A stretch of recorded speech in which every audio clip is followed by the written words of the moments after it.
राधे राधे, कैसे हैं आप सब। स्वागत है आपका मेरे कान्हा श्री जी के चैनल में। तो आज का ब्लॉग बहुत ही ज़्यादा स्पेशल होने वाला है क्योंकि हम जाने वाले हैं हमारे प्यारे कान्हा श्री जी के विवाह स्थल पर। और बीच में दर्शन कर लीजिए यमुना जी के। तो अभी हम वृंदावन में हैं और इस रास्ते से हम जा रहे हैं भांडेर वन। तो इस ब्लॉग में आज हम दर्शन करने वाले हैं श्री राधा कृष्ण जी के विवाह मंडप का और एक ऐसे कुंड का जहां पर आज भी सफ़ेद धारा निकलती है, और साथ ही खेलेंगे हम फूलों की होली। और भी बहुत कुछ है इस ब्लॉग में, तो प्लीज़ एंड तक बने रहिएगा। तो लीजिए, हम पहुंच चुके हैं भांडेर वन में। श्रीमद् वल्लभाचार्य जी ने अपने दृष्टि सिद्धांत में लिखा है कि भांडेर वन एक बहुत ही गुप्त वन है और श्री राधा रानी की कृपा से ही हमें इसका दर्शन प्राप्त हो सकता है। और साथ ही ऐसा भी कहा जाता है कि भांडेर वन में केवल वो ही लोग प्रवेश कर सकते हैं जो द्वापर युग में श्री कृष्ण और राधा रानी के विवाह में सम्मिलित हुए थे। और ऐसा कहा जाता है कि भांडेर वन में 1 घंटा बिताना 1 कल्प तक भजन करने के बराबर है, और 1 कल्प का मतलब है 4 अरब 320 मिलियन वर्ष के बराबर है। यहाँ आसपास आप देख सकते हैं बहुत सारी दुकानें भी यहाँ पे लगी हुई हैं प्रांगण में। तो चलिए अब करते हैं मंदिर में प्रवेश। ये स्थान वृंदावन से लगभग 10 किलोमीटर की दूरी पर स्थित है। आप भी दर्शन कर लीजिए मंदिर का। श्री राधा कृष्ण जी का विवाह मध्य रात्रि में बहुत ही गुप्त तरीके से हुआ था। तो चलिए यहाँ से प्रसाद लेकर प्रवेश करते हैं मंदिर में। और ऐसा कहा जाता है कि जो विश्व भर में श्री कृष्ण और राधा रानी के मंदिर हैं उनमें तो श्री कृष्ण बंसी लेते हुए दिखाई देते हैं, परंतु यहाँ पे जो उनका श्री विग्रह है उसमें वो श्री राधा रानी की मांग भरते हुए दिखाई देंगे। तो चलिए अब इतने सुंदर दर्शन के बाद परिक्रमा लगाते हैं मांग बिहारी जी की। तो जब आप परिक्रमा लगाएंगे तो यहाँ पर चित्रों के माध्यम से बहुत ही सुंदर सुंदर लीलाएं दिखाई गई हैं हमारे प्यारे लाडली लालजू की। तो सबसे पहले आप यहाँ पे दर्शन कीजिए। तो ऐसा कहा जाता है कि श्री कृष्ण और राधा रानी का विवाह ब्रह्मा जी ने संपन्न कराया था। ब्रह्मा जी पुरोहित बने थे, तो उसका सुंदर यहाँ पे दिखाया गया है। तो आगे चलने पर यहाँ पर झांकी दिखाई देती है कि किस प्रकार श्री कृष्ण जी ग्वाल बालों के साथ बैठकर भंडारा करते थे। और यहाँ पर ये लीला दिखाई गई है कि किस प्रकार ब्रह्मा जी श्री राधा कृष्ण जी का विवाह करवा रहे हैं। और यहाँ पर बहुत ही सुंदर लीला दिखाई गई है जिसमें जो गोपियाँ हैं वो यहाँ पर दुर्वासा ऋषि जी को भोग लगाने के लिए जा रही हैं यमुना जी पार करके। तो उसकी यहाँ पर बहुत ही सुंदर लीला दिखाई गई है, आप भी दर्शन कीजिए।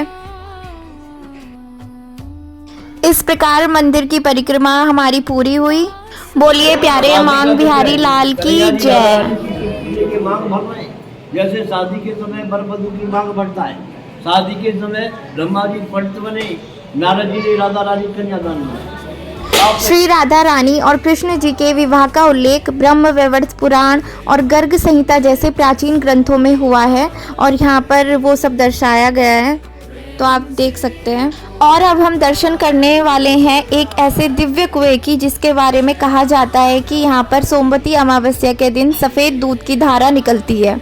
एक बार श्री कृष्ण ने वत्सासुर नाम के राक्षस का वध किया जो एक बछड़े के रूप में आया था, और गाय के बछड़े को मारने के प्रायश्चित के लिए उन्होंने अपनी बांसुरी के स्पर्श से सभी तीर्थों को बुलाया, और वहां पर एक दिव्य कुआं प्रकट हो गया और सभी तीर्थ इसमें आ गए। फिर श्री कृष्ण ने इसमें स्नान किया, और कहा जाता है कि इस कुएं के दर्शन मात्र से भगवान के 14 अवतारों के दर्शन का फल मिलता है। और ये वो स्थान है जहाँ पर श्री कृष्ण ने शादी के समय अपना सेहरा रखा था। मंदिर प्रांगण में और भी मंदिरों के दर्शन किए जा सकते हैं। अब चलते हैं उस दिव्य एवं विशाल वट वृक्ष के दर्शन करने जिसके नीचे श्री कृष्ण राधा रानी का विवाह मंडप स्थल है। यही है वह दिव्य वट वृक्ष जिसके नीचे कान्हा जी और राधा रानी के फेरे करवाए गए थे। और इस वृक्ष के नीचे बहुत ही सुंदर एक मंदिर बना हुआ है छोटा सा।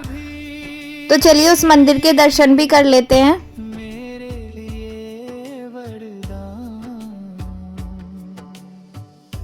और यहाँ पर कान्हा जी और राधा रानी को रिझाने के लिए बहुत ही सुंदर सुंदर प्रोग्राम चल रहे थे, पर उससे पहले हम मंदिर के दर्शन कर लेते हैं।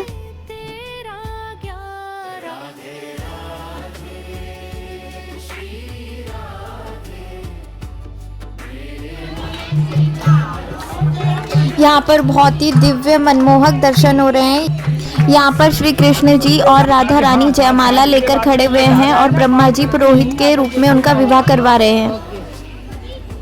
चलिए परिक्रमा लगाते हैं इस दिव्य मंदिर की। यह वृक्ष प्रेम और भक्ति का सबसे पवित्र प्रतीक माना जाता है।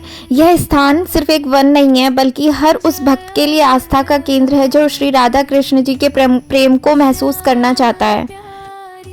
यहाँ की हवा में प्रेम है, यहाँ की रज में भक्ति है और हर कोने में एक अलौकिक शांति का अनुभव हो रहा है जिसे हम सिर्फ शब्दों में बयान नहीं कर सकते। आप जब यहाँ आएंगे तो आप अनुभव कर पाएंगे।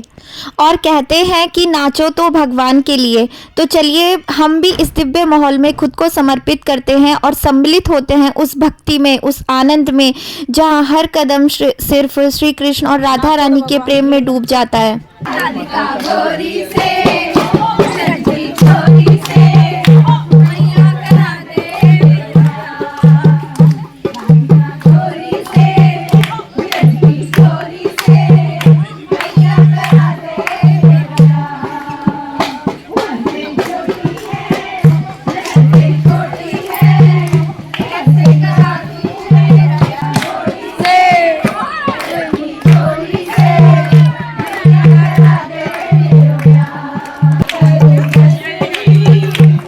आइए हम भी इस भक्ति में खो जाते हैं और राधा रानी और श्री कृष्ण को रिझाने का प्रयास करते हैं।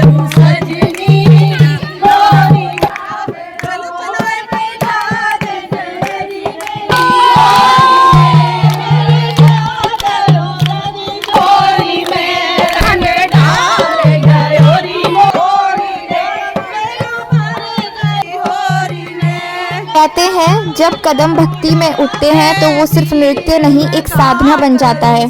तो चलिए आज इस पावन भूमि भांडेर वन में हम भी अपने हर कदम को समर्पित करते हैं। हर कदम श्री कृष्ण के लिए, हर भावना राधा रानी के प्रेम के लिए। यह नृत्य सिर्फ शरीर का नहीं, आत्मा का उत्सव है जहां मन शांत हो जाता है और हृदय भक्ति में डूब जाता है। ब्लॉग पसंद आ रहा हो तो कमेंट में राधे राधे जरूर लिखना। जब हम यहाँ इस दिव्य भांडेर वट वृक्ष के नीचे खड़े होते हैं तो ऐसा लगता है जैसे हर हवा का झोंका राधा कृष्ण के उस पावन मिलन की कहानी सुना रहा हो। तो आइए हम भी इस अनंत प्रेम, इस भक्ति और आनंद का हिस्सा बनते हैं और खो जाते हैं उस एहसास में जहाँ सिर्फ प्रेम है। अगर आपको ये ब्लॉग अच्छा लगा हो तो इसको लाइक कीजिए, शेयर कीजिए और ऐसी और भी बहुत सारी वीडियोस आने वाली हैं तो चैनल को सब्सक्राइब जरूर कर लीजिए। और जाने से पहले एक बार जरूर बोलिए हरिवंश।